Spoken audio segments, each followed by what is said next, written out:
hundreds of employees who are needing an encouragement, needing a pat on the back. They're tired, they're fatigued, and the first thing they hear or they're told is, empleyado ka lang.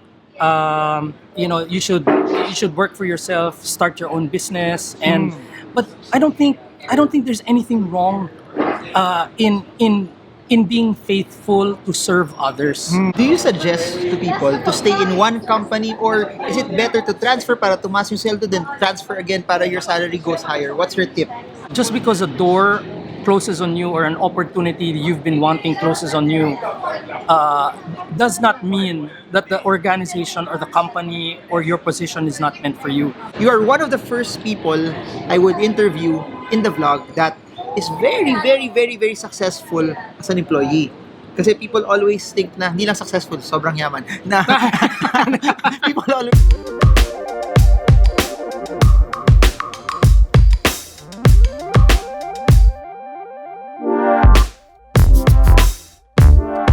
Hi everyone, my name is Carlo. I just wanted to encourage you to subscribe to Marvin Germo's channel. Hit the subscribe button, smash that bell so that you're notified whenever a new video comes out. Yes guys, so enjoy the rest of the video. We have Carlo Mata joining us. Thanks.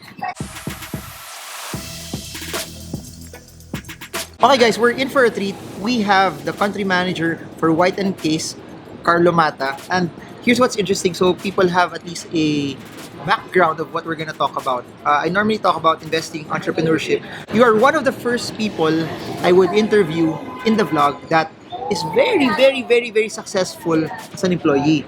Kasi people always think na hindi lang successful, sobrang yaman. Na people always think that the only way for you to be good is kailangan mo mag-business, kailangan mo mag-invest, and that's the only way out eh. Yeah. Especially if you're in the Philippines. Now, how did you make your way from where you were before to become a country manager? Sige, I'll start with this. Saan ka nagsimula? What was your first job, etc.? My first job was in insurance. I was a marketing person, basically sales. So selling insurance plans, pero corporate plans. That was my first job. What year was that? Alam ko you were born in the 60s, no? So I've been working for all my adult life, so 8 years. Okay. Madami mag-unsubscribe nito kasi we thrive on authenticity. Wala na, tapos na. Guys, anyways. No, I started working in 2002. Okay. 2 months after I graduated from college, I already started working. And so January 2002, I started working in the enterprise where I'm currently holding office. So what was it? How many months did you stay there? few months lang. I was there for about 5 months. Okay. And then, my uncle and my dad wanted to try a business. Okay. So they're entrepreneurial, and so they asked if I'd like to help run the operations of The business. the business. Okay. And so I quit my job. I did that for about siguro 2.5 years. But a lot of people think that running a business is very easy. It's hard. It's hard. It's really hard. It's difficult. It requires a different skill set. Okay. So we did that for about 2.5 years, and then we we didn't make money. In fact, the truth is we lost money. Okay. And as we were wrapping up the business, as we were closing it down, si Isa, my wife now, who was at that time my girlfriend, she just graduated from college, and she was out searching for a job. And so, nung time na yun, wala naman online. So you print your resume, you walk around Ortigas and Makati with an envelope, and you bring your resume to different offices, di ba? Okay. Ganun pala nung panahon ninyo. I didn't know that. I didn't Yun, know that. bago nagka-online, bago Okay, nagka-vlogging. Okay. And then she happened to have just one copy of my resume with me, and then she entered into one of the offices in Discovery Suites, which was a BPO company. And she said, I have one copy of your resume. Do you want me to drop it off? I said, sure. And the rest is history. That's how I got into the BPO industry. Whoa, so that was 2002 still. No, ano na yun? Okay. 2000... 4. Okay.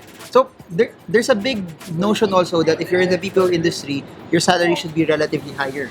Yes, no. If When you you're in the started, BPO industry, yeah. I think so. I think the BPO industry is on the higher end versus maybe the general industries outside. Okay. So when you started to earn money, what did you do?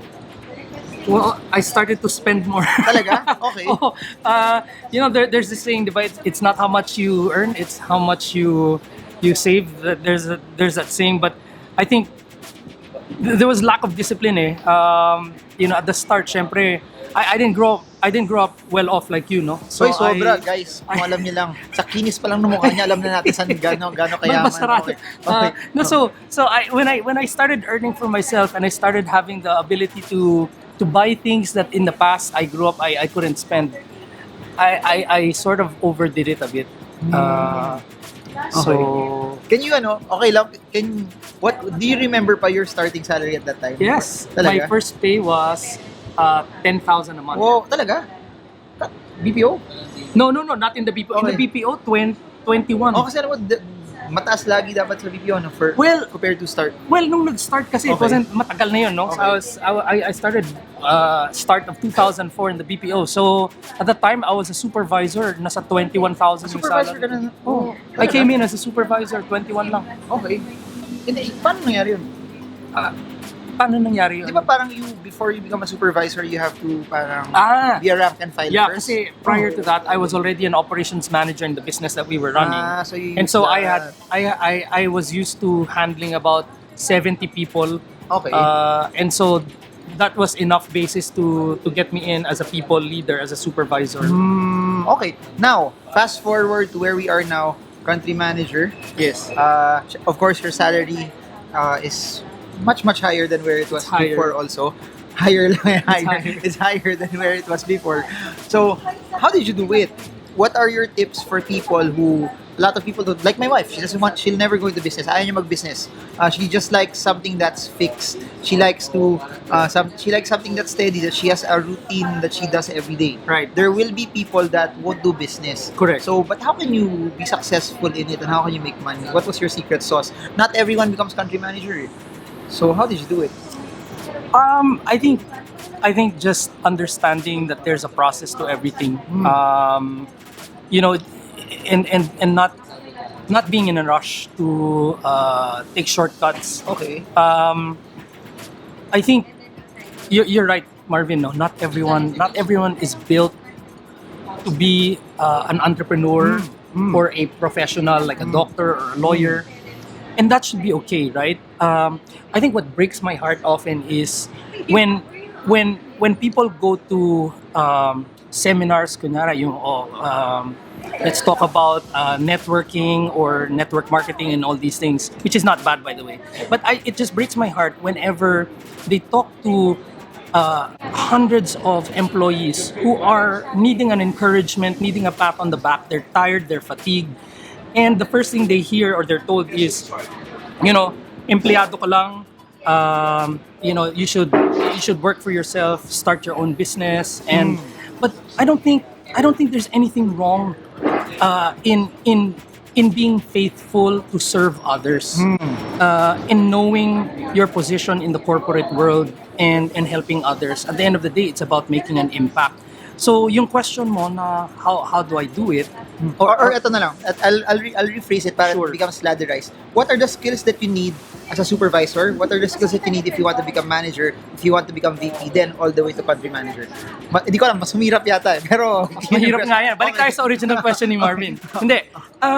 I think people skills really, understanding people is very important. Your ability to coach people, to help them through a process, to understanding themselves, handling conflict, and just really, it's not about you. It's about kumbaga kung architect ka or interior designer ka, it's not about you imposing your style on your client.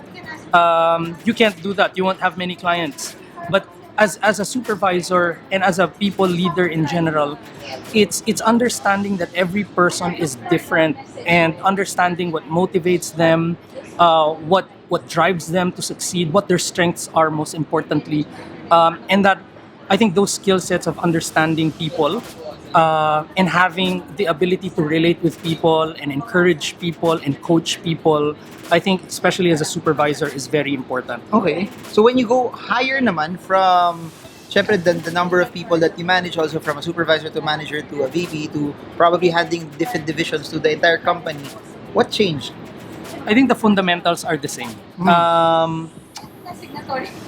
That's why I say enjoy the process wherever you are. Just enjoy the process because faithfulness in your current level, in your current area, is what will prepare you for greater levels of fruitfulness, right?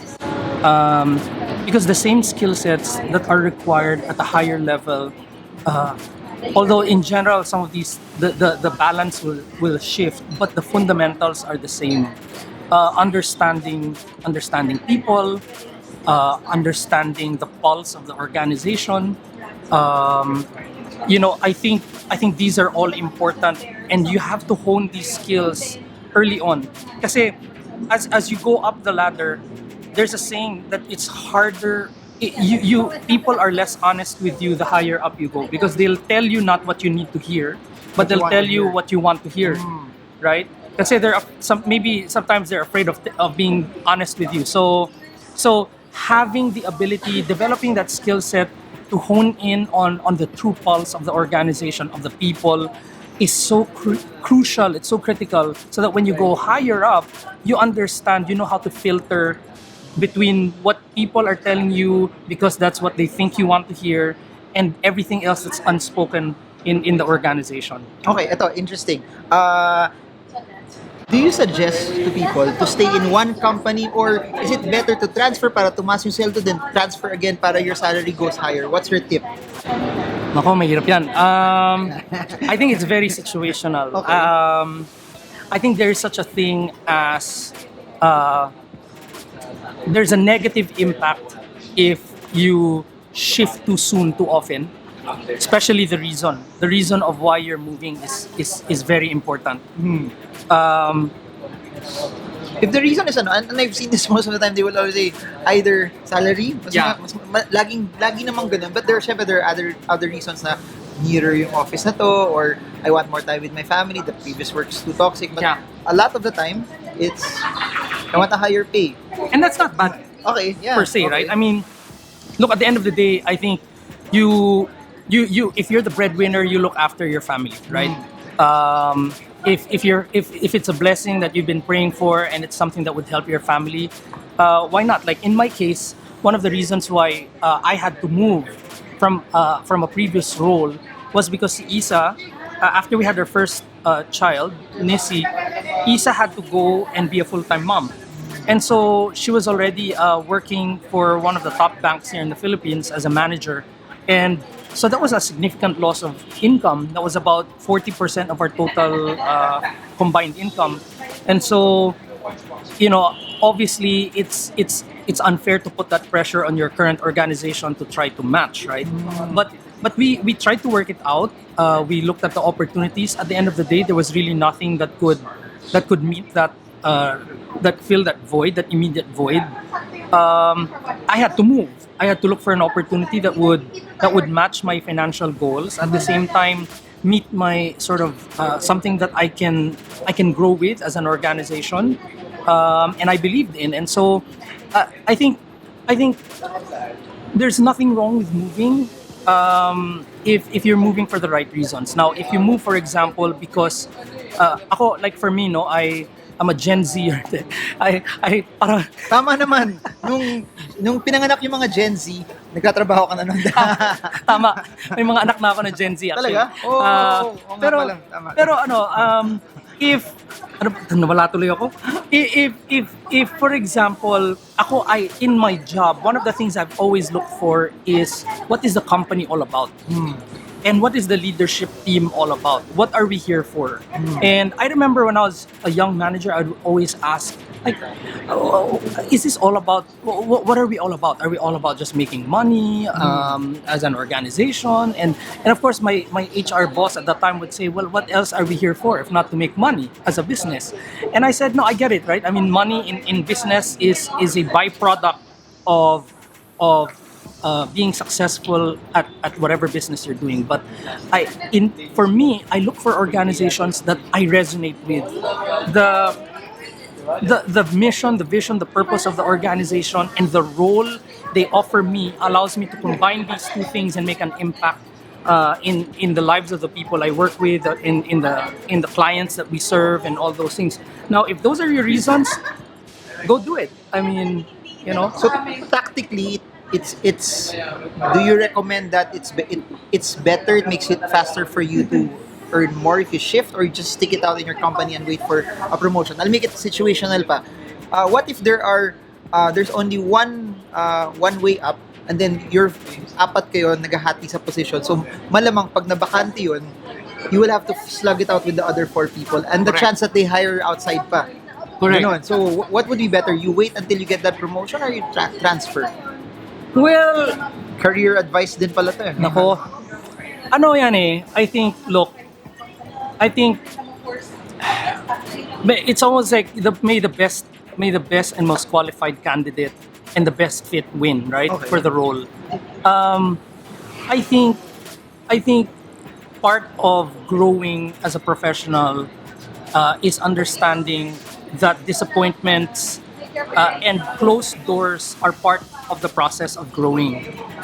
Just because a door closes on you or an opportunity you've been wanting closes on you does not mean that the organization or the company or your position is not meant for you. It may mean that the timing is not right. And if you use that opportunity to sit down with either the hiring managers and find out, get genuine feedback. What could I have done better, or what could I have done to qualify for the role, to have been selected? What are you looking for? And then use that to better yourself. Use that feedback to better yourself, because it's all about getting better. Alright, so good answer, galing. It's nice to have questions like this because most of the people I interact with already are either entrepreneurs then, and hindi rin nila alam yung sagot sa ganyan iba. Yung sila, pag sila, magre-resign na sila, ganun kagad sila. Anyways, another question. If I'm an employee, do you suggest that to supplement my income, I get a sideline? Yes and no. Look, I think depending on the role that you have, sometimes it requires massive amounts of focus